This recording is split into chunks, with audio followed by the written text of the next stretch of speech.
4 years ago, we started 3D'omics, an international consortium that aimed at developing the technology to be able to study microorganisms at their scale, the micron scale. We came up with a completely innovative workflow, a dream. And since then, we have been trying to turn this dream into reality. This video is about our very challenging journey towards uncharted territories. And today, I've brought some of the key players to drive you through this thrilling adventure. The first step in 3D'omics was to collect the samples. We start with an animal, then we dissect the gut, and then we take a thin slice of that gut and we place it on a microscope slide.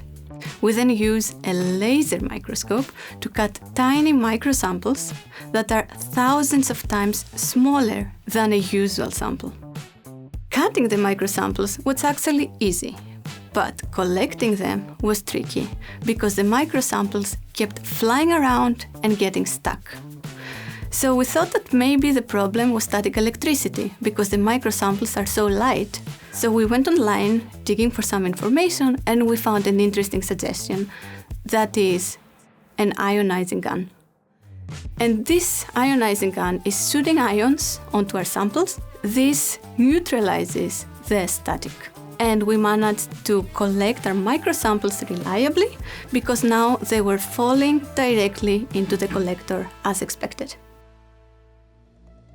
So now that we collected our sample, the next challenge was to extract the DNA from this sample. And conventional DNA extraction procedures, they have a lot of washing steps and purification steps, and they lose DNA in the process. But because we have such tiny samples and such tiny amounts of DNA, we cannot afford to do it like this. So we decided to try something completely different and just exclude the DNA extraction completely and go straight through releasing the DNA from the bacteria. And it turned out to work. With such little tiny samples and with such tiny amounts of DNA, there was not enough impurities in it to affect anything downstream. Now that we were able to cut microsamples and retrieve DNA from them, we were a massive step along the project. The next thing was to start looking into how to process them and prepare them for sequencing. Given the high amount of samples we were working with, it was not possible to consider to use hands to just do this. We needed a machine to do it for us. And we were really excited. We found one that looked perfect on the case, but as soon as we pressed play, it didn't match up. The program was not set up for our samples. We are working with half the volume of the normal samples. We had to spend half a year reprogramming everything so we could work with our method into the system. Now that we have sequencing data, we can actually analyze and get bacterial compositions from this data. But we had the question of whether or not these signals were actually coming from the very, very small microsamples that we were generating. And so to do this, my role in the project is actually in microscopy, where we're able to visualize single bacterial cells to cross-validate the data that's being generated on the DNA side. Initial attempts at employing microscopy on our samples was actually really frustrating because we saw close to no bacterial signals. And so later on, we realized that the public databases were limited because they were only taking representatives of each bacterial taxa.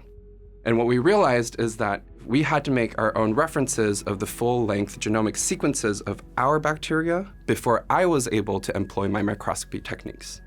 And with that, we were now able to light up our samples with visualizing 10 to 15 of the most relevant bacterial taxa. And this way, we were able to confirm that the sequencing results were in fact true. And now we have a method that is validated to accomplish the goal of the projects. We are now able to study the microbiome in a spatial and micro manner. 3 years ago, some of these things that we actually wanted to answer, they were actually unachievable. Now that we have the methods and the infrastructure in place, we're able to study microbial interactions at the fine micron scale. We can answer important biological questions relating to probiotic designs, pathogen resistance, but also how to create more sustainable diet solutions.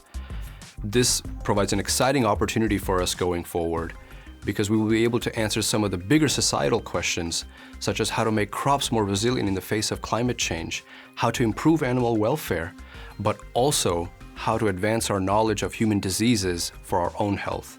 Because only by understanding these microscopic interactions can we truly uncover the secrets of our microbial partners.